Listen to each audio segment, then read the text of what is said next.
Hello guys, this is Nick from forexnoobs.com, and in this video I'm going to be showing you one of my trades from last week. Before I get into this video, I want to ask you to please click the thumbs up button. You don't have to click it right now, but if you like this video, please take a few seconds to click the button. If you're watching this on my blog, the thumbs up button will be on the top right. If you're watching this on YouTube, the button will be on the bottom left. If you found this video through YouTube, you will find a link to my blog below in the description. You should probably read the blog post before watching this video so you better understand the context of what I'm discussing. Okay, in this video, I will break down my EuroCAD long from last week. Even though this trade ended up being profitable, it wasn't a very good trade. Many of the people who took this trade bailed out early. In this video, I'm going to be showing you why I didn't bail out early. I'm going to be showing you how I used price action to stay in this trade right until the end until it hit its target. This was a real trade. It was posted on the forum before it was taken, but I didn't shoot this as a live trade video. So I'm using the price replay feature on my charting platform to replay this trade. If you're not familiar with the price replay feature, I'll just go through it briefly right now.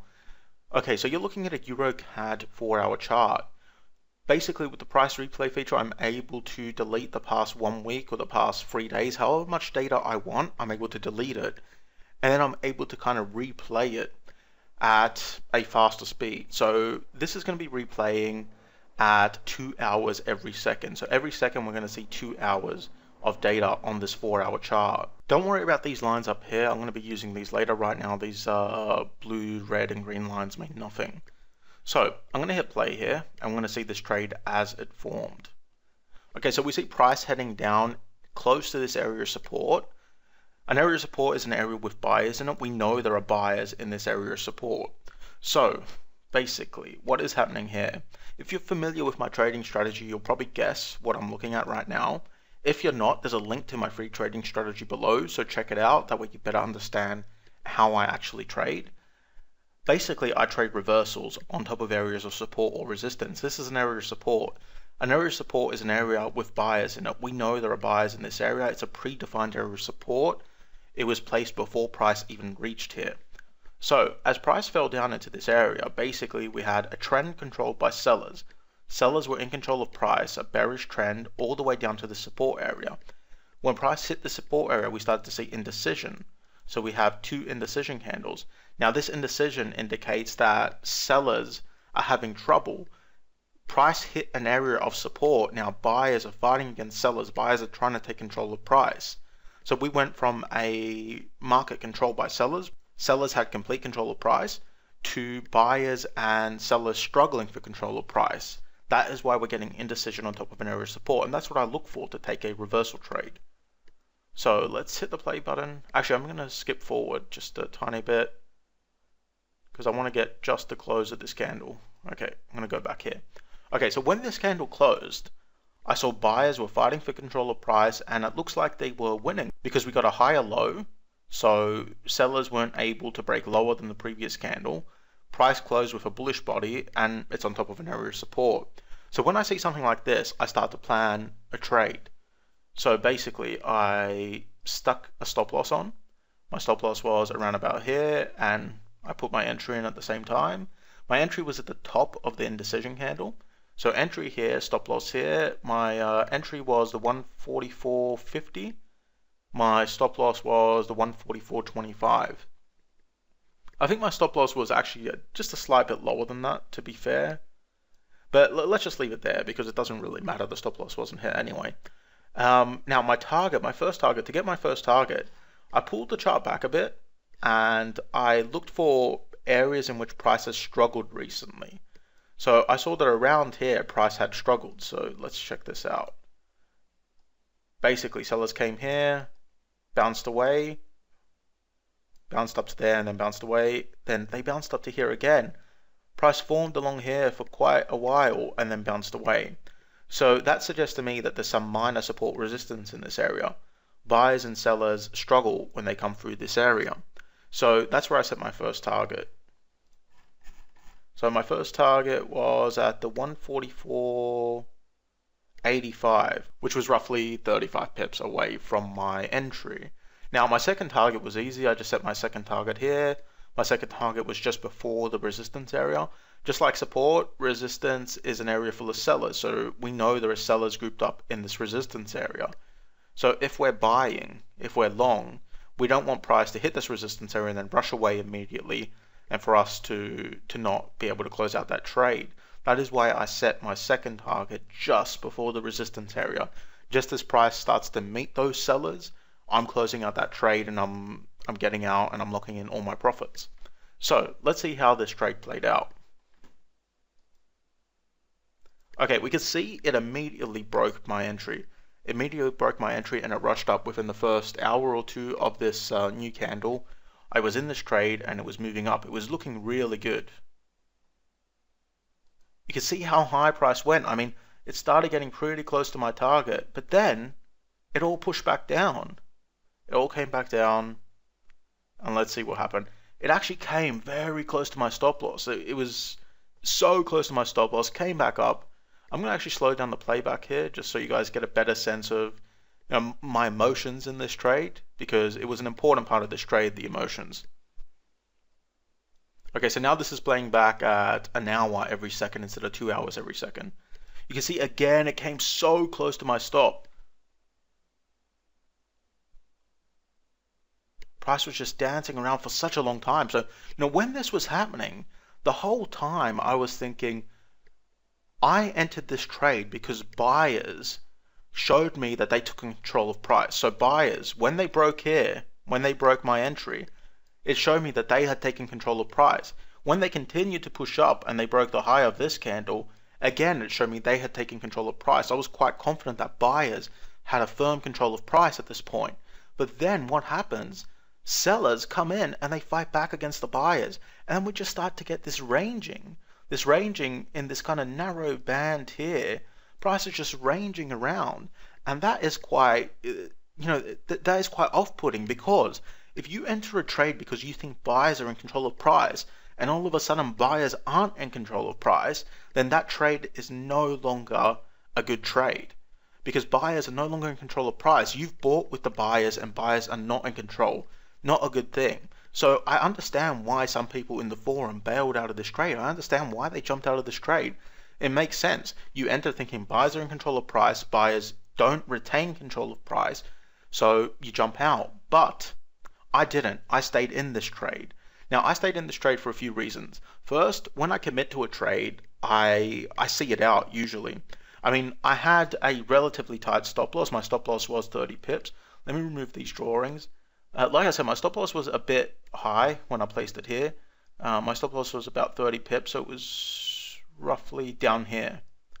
Let's move that line back up. I accidentally moved that. So my stop loss was here. Now, 30 pips is, not a bad stop loss, relatively tight stop loss. So I didn't want to pull my stop loss up too much. There were periods at which I was thinking perhaps I should tighten that stop, but, I never did, because when I get in a trade, I commit to that trade. I've entered that trade for good reasons, and I commit to that trade. Also, this trade looks worse than it actually was. So let me show you something. We know that a support area is an area with buyers in it. We know there are buyers in this area. So support area equals buyers. Buyers are in control of price. Now, this support area, it held up pretty well. I mean, if you look at it, no bodies actually closed or opened inside the support area. Only wicks pushed down. So, that indicates that sellers were only able to push down into these areas for short periods of time.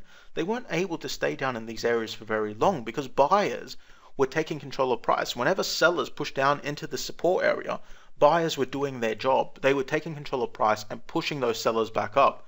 They were pushing them up, and that indicated to me that even though buyers weren't in complete control of price, even though they weren't moving up like I wanted them to, they were still strong. They were still countering the sellers. Sellers weren't able to gain much ground to the short side.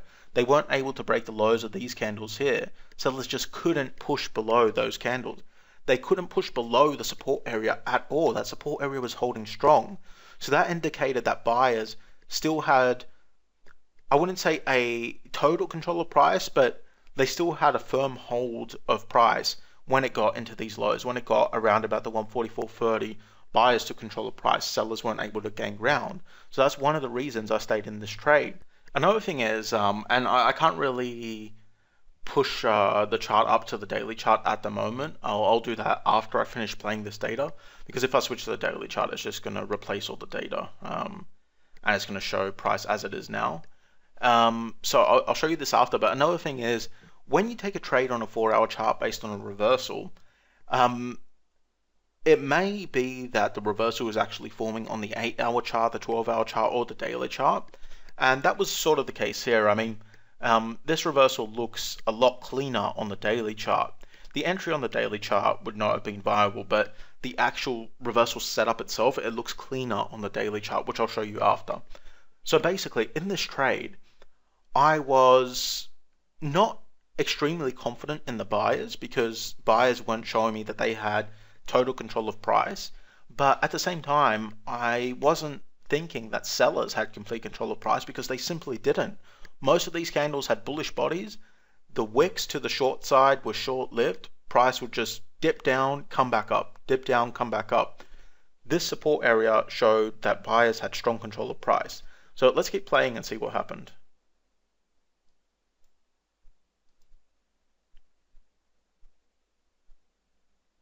You can see again, price just came so close to my exit, so close to my first target, and it just didn't hit it.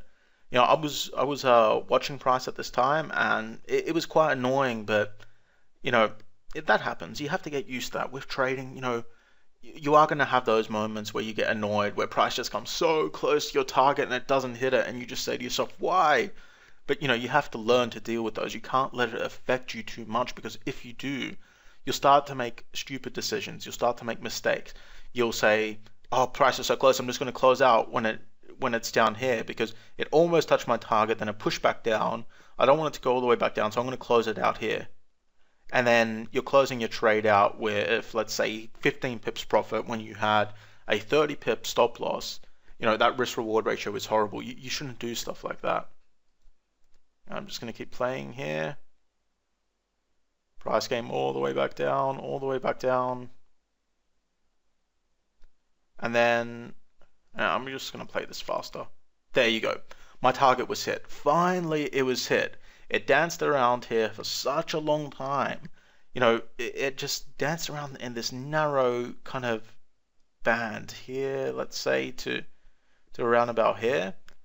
It just moved up and down, and it wasn't gaining much ground. It was just dancing around, and all of a sudden, bam, goes up, hits my first target, able to close out part of this position. And you know, from that point on, at least I've hit my first target. You know, this trade could still go bad. Price could reverse on me, but my first target's been hit. And what I usually do at this point is move my stop loss up. A lot of times I'll move it to break even. This time I didn't quite move it to break even. I pulled it just a bit lower than break even, and I'm going to explain why I did that. Basically, what I wanted was, I wanted the protection of this support area. This support area had held sellers back for the whole week. You know, sellers just couldn't break through this support area. And when buyers hit my first target here, they only briefly hit it, and then they came tumbling back down. So that told me that, you know, buyers had control of price for a brief period, but they just couldn't retain that control of price. So moving my stop loss to my entry, moving my stop loss up here, it would have been a bad decision, because just a few candles before, price had been really, really close to my entry, just really close. Within a few pips of my entry, price was moving around there just a few candles ago, and as soon as my first target was hit up here, price sunk back down close to my entry. So I thought, if I push my stop loss all the way up to my entry, there's a high chance it's going to get hit, and I didn't want to do that. I wanted the protection of this support area. So I pulled my stop loss up to around about here, because I wanted to keep it inside the support area. That way I tightened my stop loss. If price came back down, I wouldn't really have lost on this trade, would have ended up with around about 0 pips.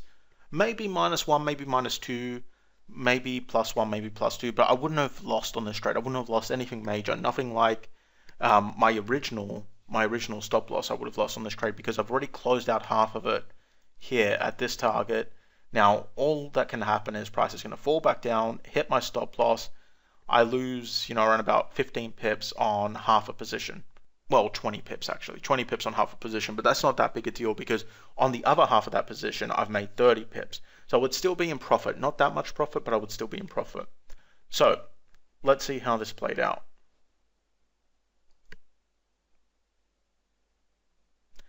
As you can see, it was a good decision not to move my stop loss back up to my entry. Keeping it down here was a really good decision. I didn't expect price to fall this low. I was just thinking price was gonna, perhaps come back down to my entry a little bit, just like it had with these candles here. Got very close to my entry. I thought price was just gonna dance around here for a while, but it actually broke straight through that entry. Came back down to here before all of a sudden shooting up and hitting my second target. Now, I'm going to be completely and totally honest with you right here. Usually on Fridays, I will close out my position before this. Before this time on a Friday, I would close out my position. I was in my backyard having a barbecue. I was watching this trade on my phone, and I couldn't be bothered going back upstairs to close out this trade. I just thought, that stop loss is good. I'm just going to keep that stop loss. And all of a sudden, price shot up. So, sometimes I'm good, sometimes I'm lucky. With this, I was lucky. Price just shot up, hit my second target. Trade was closed out at, its full profit right at the end of the week when I probably should have already closed out the trade. So, part of this trade was luck. I'm going to just admit that part of this trade was luck. It wasn't all skill. Not by any means was this all skill. But the important thing to note here, and the thing that you should hopefully learn from this trade, is that trades aren't always going to go in your direction. You should look at the price action while you're in the trade. Look at the price action and just try to understand what's going on here. Because, with my strategy, I give some guidelines to follow. I say, when your first target is hit, move your stop loss to your entry. I say that if you've gone long, you're buying with the buyers. If buyers don't have complete control of price, then you should probably try and get out of that trade. But guidelines, they're not going to get you through every single situation. There are certain situations in which you need to read the price action and you need to try and understand exactly what's going on. And that's why I didn't close out this trade. That's why on the forum all week was saying, I'm holding this trade. I'm staying in this trade.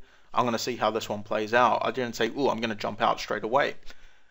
I stayed in this trade because it was clear to me that even though buyers didn't have complete control of price, sellers didn't have complete control of price. If anything, buyers had a stronger control of price than sellers. And I was in a long trade. I was happy that buyers had a stronger control of price. And I held this trade for a long time. Ended up working out. Now, the first target, like I said, that was hit nicely. The second target was mostly luck. Usually I would have closed my trade out by this point on a Friday. And I didn't. Price just shot up, hit my second target.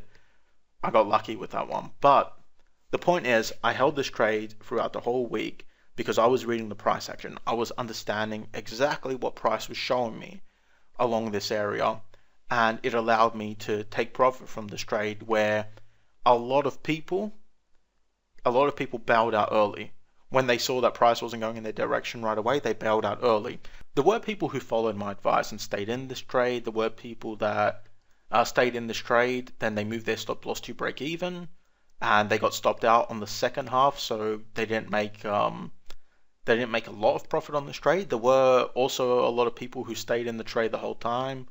They got out when I got out all the way up here. So, there were a lot of different decisions made on this trade, and this is also something that you should take note of.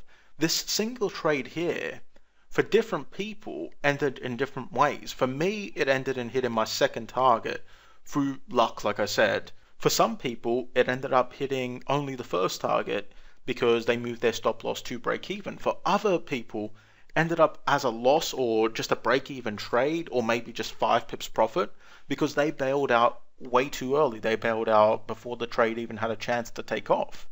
So, this single trade, depending on how it was managed, had radically different results for different people.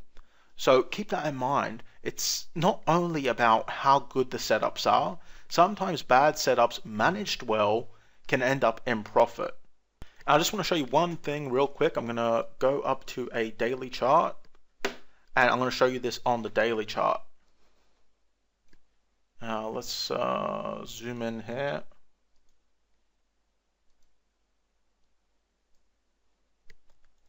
Okay, so on the daily chart, you can see that the setup is much cleaner. You know, all that price action on the 4-hour chart, it gets condensed into daily candles, and we could see that it's much cleaner. We could see here on the daily chart, well, I need to zoom out a bit. This is too zoomed in. All right, so we could see here on the daily chart that you don't really see sellers taking control of price. You don't really see that. It doesn't look like it looks on the 4-hour chart, obviously. On the daily chart, we see sellers heading down, then we see indecision, then we see buyers taking control and pushing up. All that data on the 4-hour chart, all that data that's spread out, it shows us that there's a tight struggle between buyers and sellers. But on the daily, when you condense all that data, it shows what was actually happening. Buyers were taking control of price for pretty much the whole time. Most of the time, buyers were in control of price, which is why I stayed in this trade. Anyway, I hope you learned something from this video. If you have any questions, please ask them on the blog and not on YouTube. Just go over to the blog and leave a comment, ask your question, and I will answer it. I reply to every comment, every question I reply to. So feel free to ask your questions.